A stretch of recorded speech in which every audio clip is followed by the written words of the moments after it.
Third, that is AC with capacitor.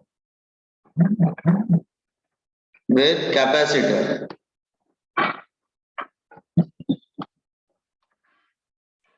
अगर मैं इसको कैपेसिटर के साथ कनेक्ट करूं, then what will happen? See here. This is a capacitor. C is connected to AC source.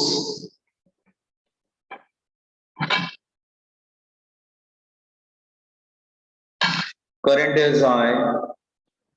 अच्छा, तो first formula is very simple, that is पहला formula हमारा क्या था, ई का फॉर्मूला था। ई का फॉर्मूला क्या होता है? E naught sine omega T. इसमें कोई प्रॉब्लम नहीं है। अब हमको बेसिकली अब हमको करंट चाहिए। करंट कैसे मिलेगा? Now we need current.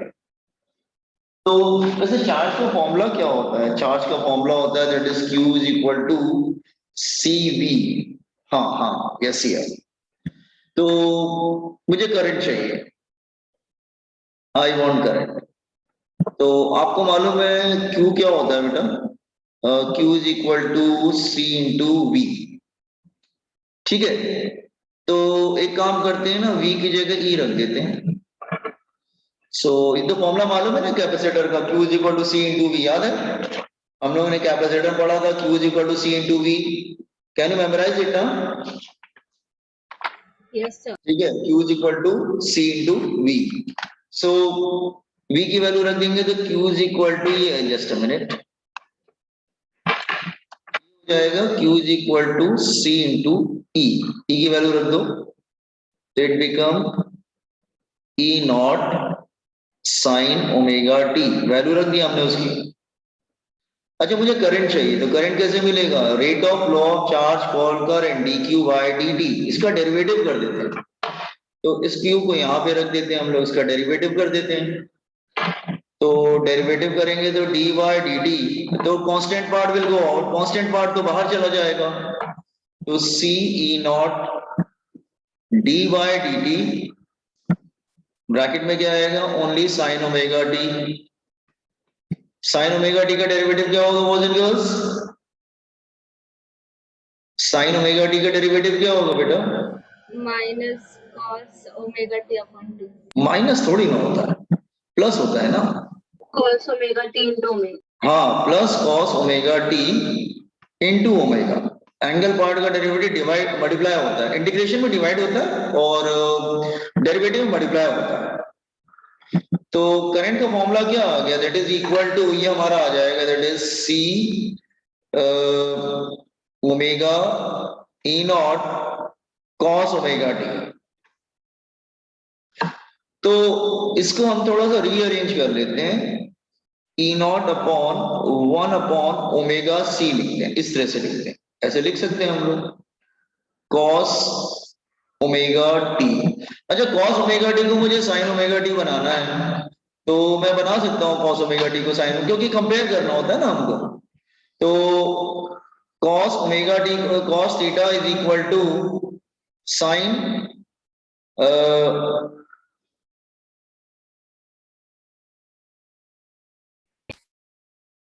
90 plus theta लिख सकते हैं हम लोग,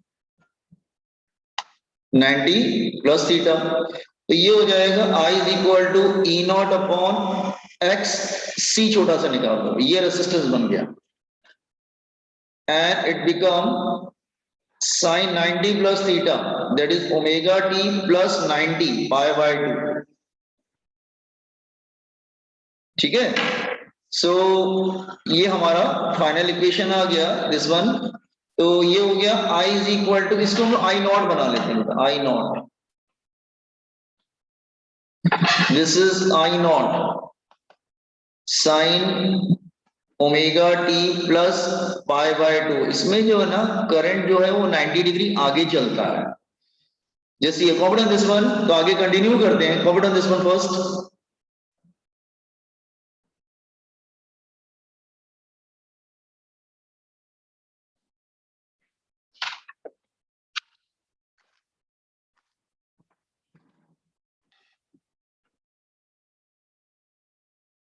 ये ट्रिकी चैप्टर है, डिफिकल्ट नहीं है लेकिन ट्रिकी है, मतलब आप ट्रिक समझ में आ गई तो आप कर लेंगे, ठीक है। और रट के मत जाना, रट के जाएंगे तो आप नहीं कर पाएंगे न्यूमेरिकल।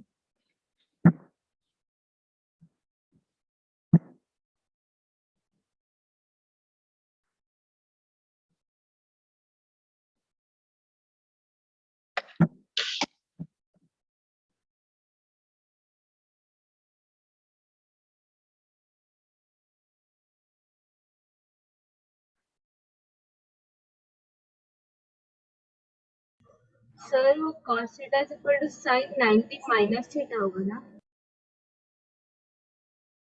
नहीं, दोनों ही cos थीटा होता है बेटा, आप कैसे भी लिख सकते हो। साइन 90 प्लस माइनस थीटा कुछ भी लो, इट बिकम cos थीटा, ऐसा कुछ प्रॉब्लम नहीं है बेटा, दोनों चलते हैं ना। ओके। साइन 90 प्लस थीटा लो तो भी cos थीटा आता है, प्लस cos थीटा, और साइन 90 माइनस तो भी वही आता है, साइन में कोई इशू नहीं होता।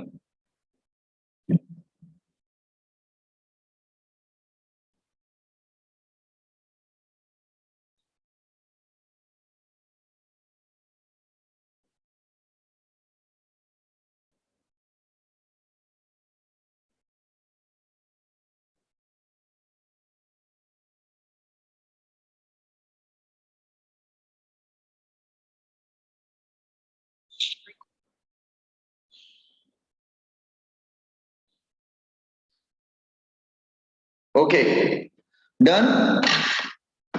यस। तो हमें करंट आ गया। अच्छा, हमें इंटरेस्टिंग, दोनों को अगर कंपेयर करते हैं दोनों इक्वेशंस को हम लोग, तो फेज डिफरेंस समझ में आ जाता है, 90 दिख रहा है हमको। तो नाउ ई का वैल्यू क्या है, E naught sine omega T, जबकि हमारा करंट का वैल्यू आया that is I naught sine omega T plus pi by two.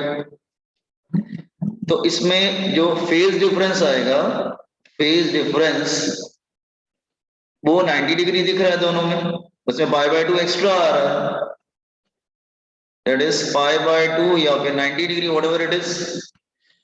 इसका मतलब कौन लीड कर रहा है इसमें, करंट लीड कर रहा है, करंट लीड, ये ध्यान रखना, current lead from E bye 90 degree, current यहां पे आगे चलता है, ठीक है।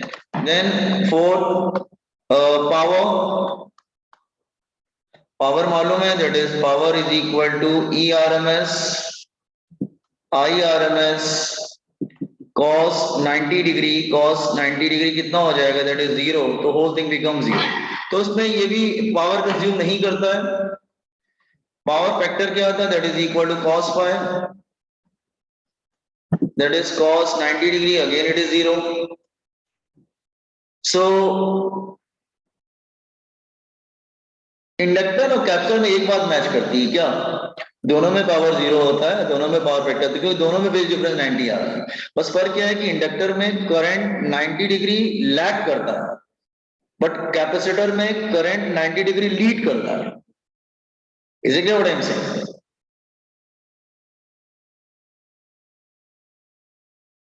अच्छा, ये एक्सी हमने क्या लिखा हुआ है, this is very important, what is X C? इसको बोलते हैं कैपेसिटिव रिएक्टेंस,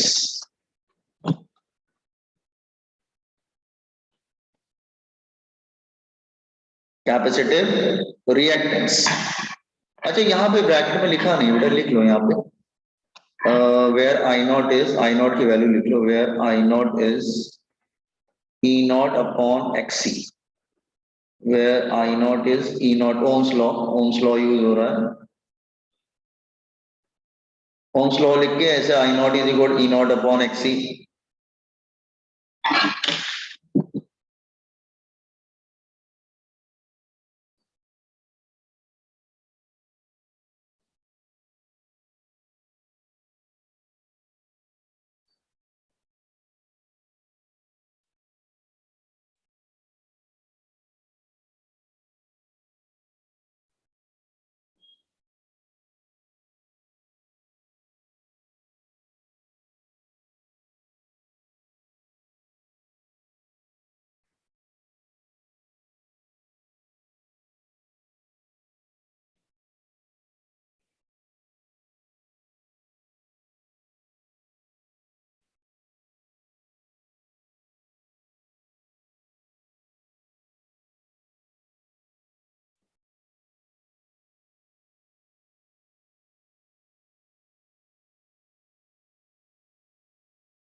Done, sir. अच्छा ये एक्सी क्या था बेटा? एक्सी था, ये ध्यान रखना, एक्सी इज 1/ओमेगा c। अच्छा इसकी यूनिट जो है वो ओम्स होती है, यूनिट इज ओम्स, ओम। ठीक है, इसकी जो, जस्ट अ मिनट,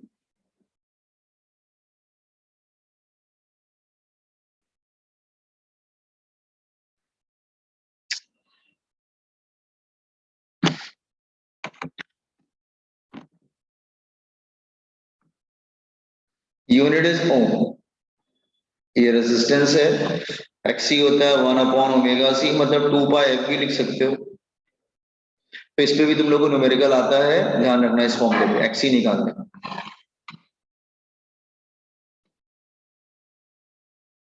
ठीक है, रिमेंबर 1/ओमेगा c को हम लोग एक्सी बोलते हैं। देखो वहां पे हमने 1/ओमेगा c को बनाया था ना एक्सी। तो कैपेसिटिव रिएक्टेंस मतलब ये कैपेसिटेंस का रिएक्टेंस मतलब रेसिस्टेंस होता है basically.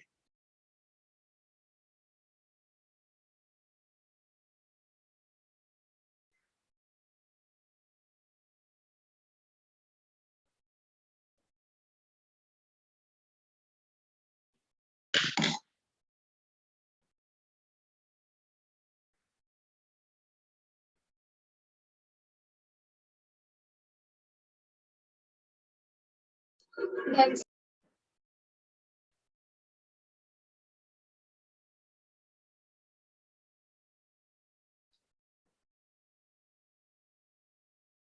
Done, sir.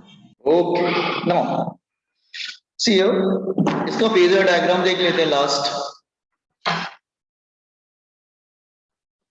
Phasor diagram,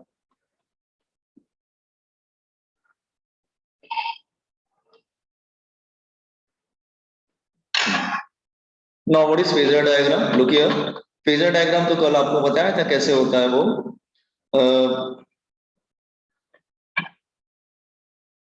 यहाँ पे ई और आई ले लेते हैं, यहाँ पे ओमेगा टी या फिर थीटा ले लो, वट एवर इट इज। और इधर हम लोग इस तरह से रहता है, तो हम लोग ने इसको रेफरेंस तो हम लोग हमेशा ई को लेते हैं, तो ई, एक सेकेंड, नॉट बिन प्रॉपर, हाँ ये ऐसे हो जाएगा लाइक दिस वे। करंट 90 आगे चल रहा है तो current will come this side, 90 आगे चलता है तो करंट इधर आएगा।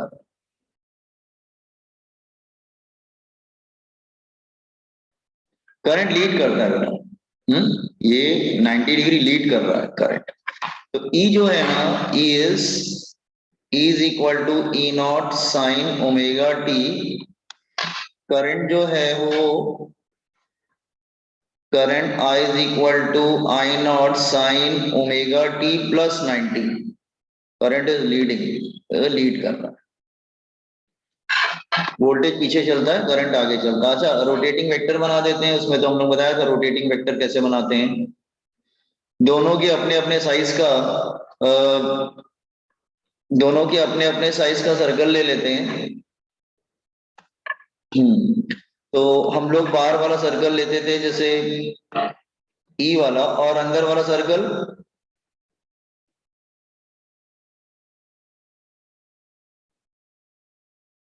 लाइक दिस वे, अंदर वाला सर्कल हम लोग ई का ले लेते थे, हाँ दिस वन ईयर,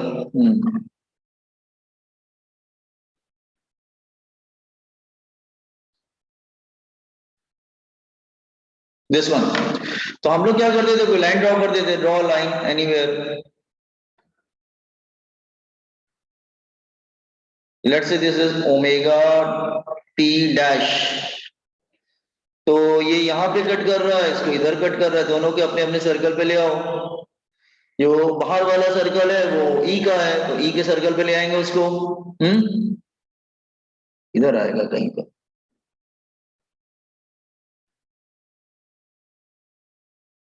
हाँ ये तो हो गया ई का सर्कल, दैट इज हियर। ठीक है, दिस इज ई। और आई वाला उसके सर्कल पे ले आएंगे, आई वाला उसके सर्कल पे लाएंगे, तो it is coming this side, here यहाँ पे आ रहा है ये। ठीक है, तो I will come this side. तो देखो यहाँ पे जो करंट है ना वो आगे चलता है वोल्टेज से, कितना एंगल आगे चलता है, बाय 90 डिग्री। तो यहाँ पे 90 डिग्री आगे चल रहा है, ठीक है। तो दे आर रोटेटिंग, और आपको मालूम है किस डायरेक्शन में मूव करते हैं, वो तो एंटी क्लॉकवाइज जाते हैं। तो आई जो है लीड कर रहा है, ठीक है। और ये जो एंगल हो जाएगा, ये किस एंगल पे बना है, ओमेगा टी डैश पे। तो ये एंगल हो जाएगा that is omega T dash. Is it clear? ये फेजर डायग्राम समझ में आया, इसमें करंट लीड कर रहा है आगे। Got this point? Yes, sir. Okay, तो फेजर डायग्राम याद रखना। अब आगे के सारे प्रॉब्लम फेजर डायग्राम से करेंगे। मतलब आगे की जितनी स्टडी होगी, इनफैक्ट एग्जाम में स्टूडेंट क्या करता है ना, बस पहले 3 याद रखता है, फर्स्ट 3 याद रखता है, उसकी बेसिस पे सब कर लेता है, ठीक है। मतलब एक रेजिस्टेंस वाला, एक इंडक्टर वाला और एक कैपेसिटर वाला।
नो,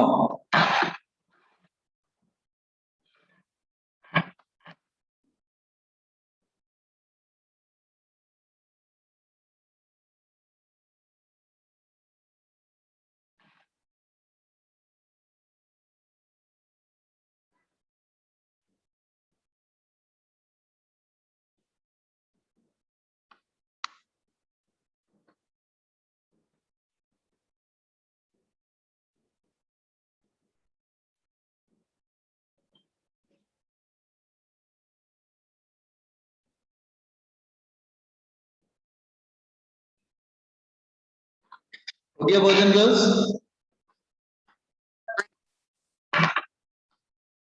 अच्छा, ना ये बात जरा ध्यान रखना तुम लोग, जस्ट अ मिनट, स्क्रॉल करें everything down. Wait, sir.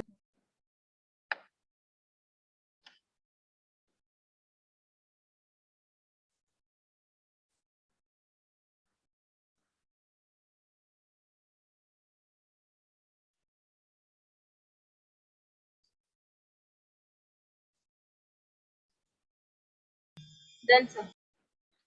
Okay, now see here. Wait sir. अच्छा, जस्ट कर लीजिए, आप तो कर लीजिए, डू इट।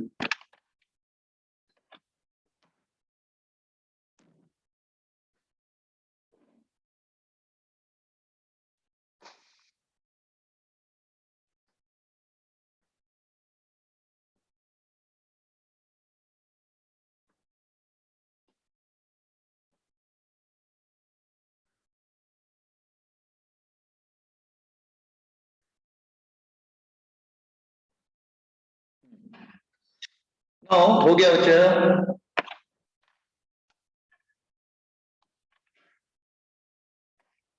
चलो स्टार्ट करते हैं।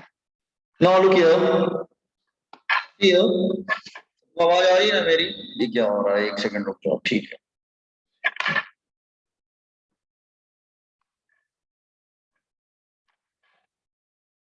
ओके, नो अच्छा, तीनों को जरा एक बार कंपेयर कर लेते हैं थोड़ा सा, ठीक है, क्योंकि ये तीनों इंपॉर्टेंट है। तो लेट्स से मैं अगर 3 कॉलम बनाता हूँ, दिस वन इज रेजिस्टेंस वाला, एक कैपेसिटर वाला, एक इंडक्टर वाला। तो अगर तुम समराइज फॉर्म देखोगे तो पहले वाले में जब हमने रेजिस्टेंस कनेक्ट किया था, लुक हियर, दूसरे वाले में हमने इंडक्टर कनेक्ट किया,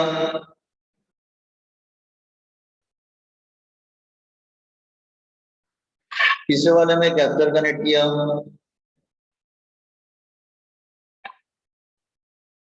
अच्छा, देखो तीनों में हमने रेफरेंस तो सेम लिया था, मतलब आप देखो E is equal to E naught sine omega t, वो सब में सेम रहेगा, उसमें कोई इश्यू नहीं आएगा।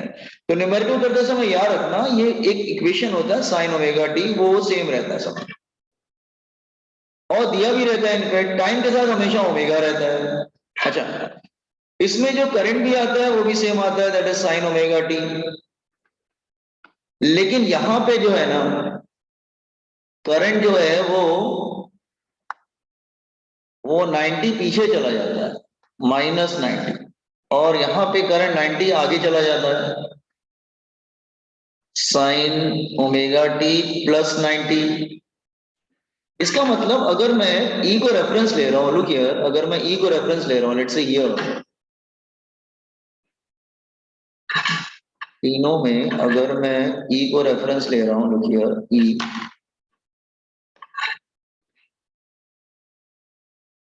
तीनों में मैं ई लेता हूं,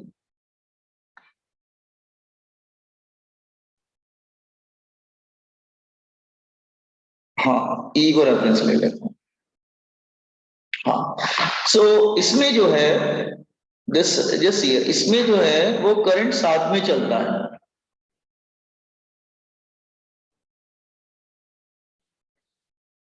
इंडक्टर में करंट 90 पीछे चलता है, कैपेसिटर में करंट 90 आगे चलता है। और एक बात ध्यान रखना, घूमते तो एंटी क्लॉकवाइज हैं, याद रखना, ऐसे ऐसे ऐसे नहीं जाएगा, नो, इस तरह से जाता है एंटी क्लॉकवाइज, तो ये आगे चलता है बाय 90 डिग्री, ठीक है। नाउ थर्ड थिंग, इसमें आई नॉट की वैल्यू होती है बेटा ई नॉट अपॉन, एक मिनट, ई नॉट अपॉन आर। यहां पे आई नॉट की वैल्यू क्या होती है, E naught upon X L. XL क्या था तुम्हारा, ओमेगा एल, ओमेगा मतलब 2 पाई एफ इंटू एल, और यहां पे आई नॉट होता है that is E naught upon XC. E naught XC क्या होता है, 1/ओमेगा सी, इसका मतलब it become 2 pi F into C, ठीक है, जस्ट अ मिनट। अच्छा, यहाँ पे जो पावर होता है, average power is, that is E R M S, I R M S upon 2, ये था ना, नहीं नहीं नहीं, only E R M S and I R M S, यही था ना शायद, हाँ, E R M S I R M S, या फिर इसको ऐसे भी बोल सकते हैं that is E naught I naught by 2। अच्छा, यहां पर क्या होता है, यहां पे एवरेज पावर हमेशा 0 होता है दोनों केसेस में, ठीक है।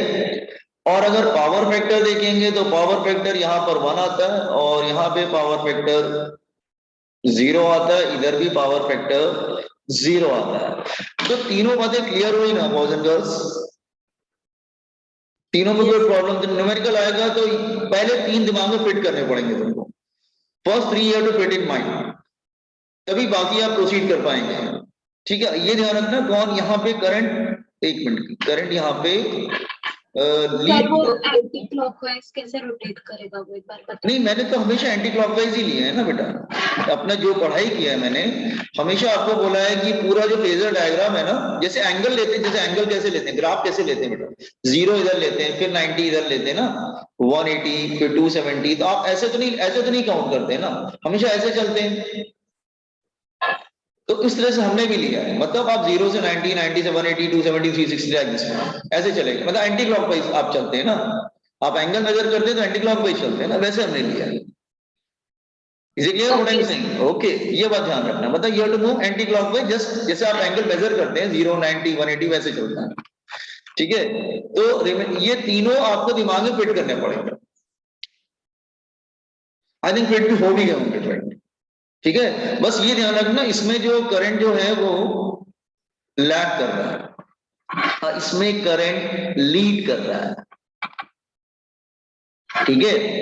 सो रिमेंबर दिस वन, इसमें फेज डिफरेंस होता है 0 डिग्री, इसमें फेज डिफरेंस होता है दैट इज 90 डिग्री, और यहाँ पे भी फेज डिफरेंस होता है दैट इज 90 डिग्री, ठीक है? तीनों में ही फेज डिफरेंस 0, 9, इसमें 0 और इन दोनों में 90, 90, ठीक है? तो ये लीड कर रहा है, ये लैग कर रहा है। तीनों क्लियर हो गए boys and girls? Yes, sir. Yes, sir. अब अगर तुम्हें सपोज कर लो मिक्स करना है, मिक्स मतलब आर और एल मिक्स करना है, तो तुम क्या करोगे? इसका जो फेजर डायग्राम दिख रहा है ये वाला, ये दिस एंड दिस, इनको मिक्स ओवरलैप कर देना। अगर एल और सी होगा तो आप एल और सी वाले के फेजर डायग्राम को ओवरलैप कर देना। अगर आर और सी होगा तो आर और एल वाले को ओवरलैप कर देना। अगर आर एल सी होगा तो तीनों का फेजर डायग्राम ओवरलैप कर देना। समझा न्यूमेरिकल कैसे करने? Easy clear? मतलब जैसे अगर सपोज करो तीनों आ जाता है आर एल सी, तो क्या करोगे? तीनों का फेजर डायग्राम तुम ओवरलैप कर दो एक ही जगह पे। You got this idea?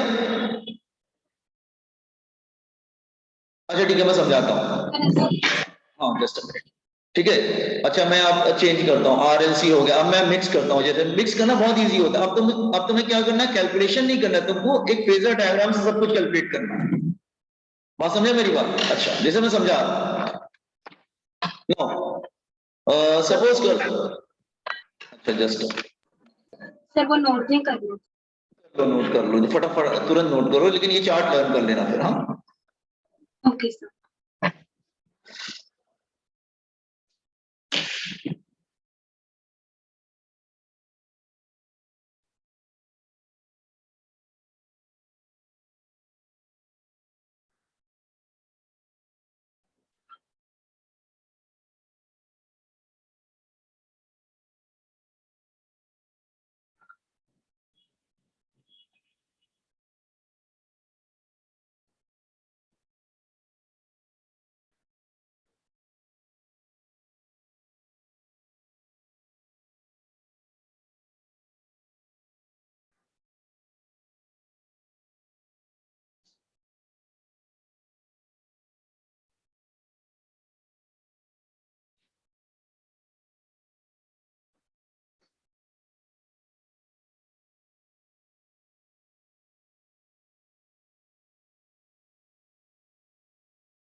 Done sir. ठीक है, जस्ट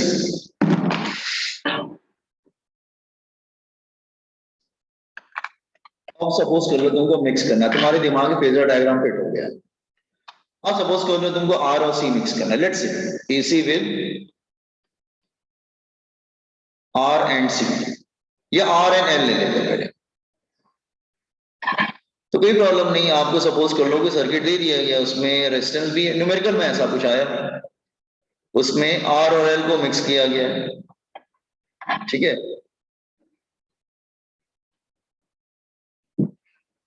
दोनों में कॉमन क्या होता है? और दोनों में करंट कॉमन होगा ना बच्चे, करंट तो सेम रहेगा। इसको ई ले लेते हैं, इसके अक्रॉस जो है वो ई आर ले लेते हैं, इसके अक्रॉस जो है वो ई एल ले लेते हैं। तो जैसे आप लोग उसमें करते थे ना डीसी वाले में, करंट इलेक्ट्रिसिटी में, तो उसने डायरेक्ट लिख देता था E is equal to E R plus E L. नहीं, यहाँ पे ऐसा नहीं होगा, रॉन्ग हो जाएगा। एसी में ऐसा नहीं होता है, याद रखना। बच्चे गलती करते हैं, अरे इसको देखा तो डायरेक्ट लिख देते हैं, अच्छा E is equal to E R plus E L. वो तो डीसी में होता है, एसी में थोड़ी ना ऐसा होता है। Is it clear? This is wrong. Is it clear? ऐसा नहीं होगा। तो फिर आप कहेंगे फिर यहाँ पे कैसे करेंगे हम लोग? तो यहाँ पे आप सोचिए कि दोनों में करंट, अच्छा दोनों में करंट सेम होगी, तो एक काम करते हैं, मैं करंट को रेफरेंस बना लेता हूँ। ऐसे करना कि करंट को रेफरेंस बना लेता हूँ, ठीक है, मैं करंट को रेफरेंस बना लेता हूं, let's say this is current. अब तुम सोचना कि इंडक्टर रेजिस्टेंस वाले में उसका जो वोल्टेज होता है वो तो करंट के साथ में चलता है, तो ठीक है मैं इसका वोल्टेज साथ में बना देता हूं। ठीक है, फिर कैपेसिटर वाले में करंट जो है वो 90 पीछे चलता है उसके वोल्टेज से, तो इसका मतलब इसका वोल्टेज इधर आ जाएगा, और आपको मालूम है वो एंटी क्लॉकवाइज घूमता है इस तरह से। तो देखो ठीक बनाया मैंने, तो इंडक्टर का वोल्टेज रेजिस्टेंस देखो ऊपर वाला हमने क्या बताया था, रेजिस्टेंस का वोल्टेज साथ में चलता है, इंडक्टर में करंट पीछे चलता है, तो ठीक है ना, करंट पीछे चल रहा है। Are you understanding this phasor diagram? Yes, sir. तो वैसा मत कर देना डीसी में कि E is equal to E R plus E L, wrong हो जाएगा पूरा, आपको फेजर डायग्राम की हेल्प से करना पड़ेगा। अब हम देखो हम कुछ अब कैलकुलेशन नहीं कर रहे, सब कुछ फेजर डायग्राम की हेल्प से आएगा। तो ये दोनों वेक्टर है ना, हमने इनको रोटेटिंग वेक्टर लिया था, तो आप लॉ पैराग्राम से इनका रिजल्टेंट निकाल लेना, तो आप बोलेंगे सर इनका रिजल्टेंट तो इस तरफ आ जाएगा, इन दोनों वोल्टेज का रिजल्टेंट तो इधर आ जाएगा, ई, ये ई और ये ई दोनों सेम है बेटा, ये वाला ई और ये वाला ई सेम है, समझा क्या? ये मतलब ई मतलब टोटल, ये टोटल है, दिस इज टोटल। तो टोटल का एक पार्ट तुम्हारा रेजिस्टर में जा रहा है, एक पार्ट इंडक्टर में जा रहा है, लेकिन लेकिन एक पार्ट नहीं बोलेंगे, मतलब इस तरह से होता है कि रेजिस्टर का वोल्टेज जो उसके साथ में चलता है करंट के, तो हमने करंट के साथ में लगा दिया उसको, मतलब करंट को हमने यहाँ पर रेफरेंस ले लिया। आप कहेंगे करंट को क्यों रेफरेंस लिया आपने, करंट कॉमन है ना दोनों में, इसको रेफरेंस कॉमन ले लो, उसमें क्या है, करंट कॉमन है ना दोनों में, और वोल्टेज इंडक्टर के वोल्टेज से करंट पीछे चल रहा है।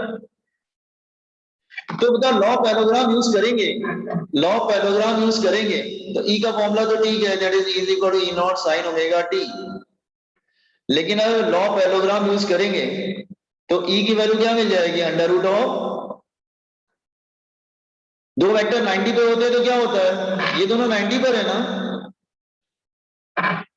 पाइथागोरस थ्योरम लग जाता है ना, तो ई R square plus E L square, see the difference, AC में ऐसा आंसर आता, अगर यही डीसी होता है तो जानते हो क्या करते हैं आप, डायरेक्ट कर देते E is equal to E R plus E L, तो डीसी में ऐसे करते हैं, एसी में देखो दूसरा आंसर आ रहा है, क्योंकि यहाँ पे आपको सब देखना पड़ता है कौन आगे चल रहा है कौन पीछे चल रहा है दिस ईयर, क्योंकि साथ में नहीं चलते हैं सब डिवाइसेस के, मतलब करंट सब में।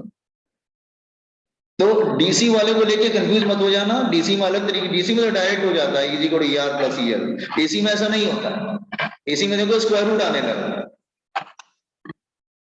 Have you understood this one? पहले बताओ ये समझा मैंने क्या किया, boys and girls? Diagram Yes, नहीं sir. समझा। डायग्राम नहीं समझा, अच्छा दोबारा समझा देता हूँ, उसमें क्या है, जैसे ये देखो फिर से समझा देते हैं, जैसे इसको थोड़ा सा इसको बड़ा कर देते हैं, थोड़ा सा थोड़ा जगह बना लेते हैं इधर, ये ई है बेटा, इसमें भी करंट है और इसमें भी करंट है, रेजिस्टर वाले में करंट साथ में चलता है, वोल्टेज साथ में चलता है ना, इसका वोल्टेज साथ में रहेगा, लेकिन इंडक्टर वाले में करंट लैग करता था, तो ये आगे चलेगा ना, ये 90 डिग्री करंट पीछे चलता था ना बेटा, लैग करता था, करंट इज लैगिंग, तो दोनों को क्लब कर दो और क्या, आगे हमारा समझा सर। टाइम। और फिर रिजल्टेंट कैसे निकालेंगे, ये भी vector, this is also a vector, ये भी वेक्टर है, ये भी वेक्टर है, तो रिजल्टेंट कैसे मिलेगा, लॉ ऑफ पैरेललोग्राम से मिल जाएगा, आर्किटेक्ट से लॉ ऑफ पैरेललोग्राम से मिल जाएगा हमें, तो हमने निकाल लिया। तो एग्जाम में आप देखो रट के नहीं आ सकते, तुम्हें फटाफट देखना पड़ेगा कौन सी डिवाइस है, उसके अकॉर्डिंग में फेजर डायग्राम को ओवरलैप करना पड़ेगा, उससे आंसर निकालेगा तुम, ठीक है। हाँ एक बात है, अब जब घूमते थे एंटी, अच्छा ये मालूम है कि मैंने आपको बताया था ये लोग रोटेट तो एंटी क्लॉकवाइज करते हैं, तो ई आगे चल रहा है कि आई आगे चल रहा है, ई आगे चल रहा है, अब देखो ऐसा हो गया ना, ई ऐसे आ रहा है, और आई जो है ऐसे आ रहा है, और ये जो घूमते तो एंटी क्लॉकवाइज है। इसका मतलब कौन आगे चल रहा है? ये आगे चल रहा है by by what angle? Five. Five निकाल लेंगे परपेंडिकुलर अपॉन बेस करके, फाइव भी निकाल सकते हैं, कोई प्रॉब्लम नहीं है इसमें। मतलब बेस पूछेगा तो आप tan थीटा अप्लाई कर लें, tan five equal to perpendicular upon base, you can do it. तो आर करेंगे ई आगे क्यों चल रहा है आई से, समझ में आया इसमें? Yes. अच्छा, अब इसको कैसे सॉल्व करेंगे? चलो वोल्टेज दिया हो, चलो तो हम ये हमारा फॉर्मूला बन गया तो हम कर लेंगे, इसको दिक्कत नहीं है, तो फॉर्मूला हो गया हमारा, कोई प्रॉब्लम नहीं। लेकिन मुझे करंट चाहिए ना, मुझे वोल्टेज नहीं चाहिए, मुझे करंट चाहिए। तो ओम्स लॉ अप्लाई करते हैं, Ohm's law apply, Ohm's law, Ohm's law, Ohm's law apply करेंगे। तो V is equal I R, सबको मालूम है V is equal to I into are.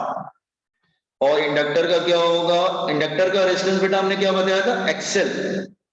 तो V is equal I into R, ये दोनों याद रख दो। और E का क्या हो जाएगा? That is I into Z, Z मतलब टोटल रेजिस्टेंस। तो वैल्यू रख दो यहां पर। तो E क्या हो जाएगा? एक मिनट, कैपिटल आई नहीं लेंगे, स्मॉल आई समझ लेंगे। कैपिटल आई हम लोग इलेक्ट्रिसिटी वाले करंट लेते थे, हाँ। तो ये हो जाएगा I into R, I into are,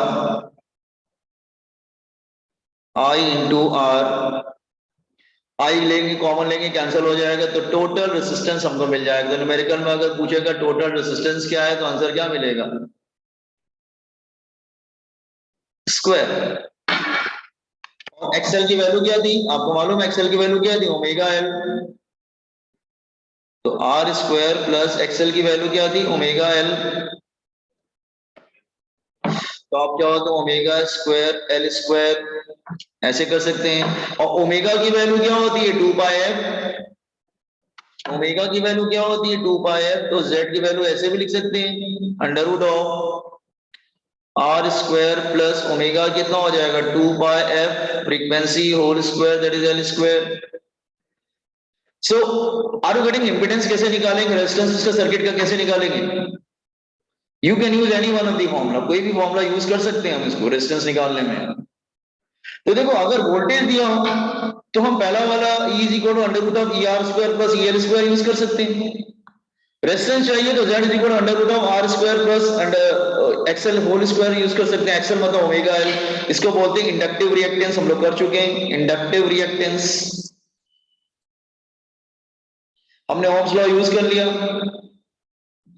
आप कहेंगे करंट तो फिर भी आपने नहीं निकाला,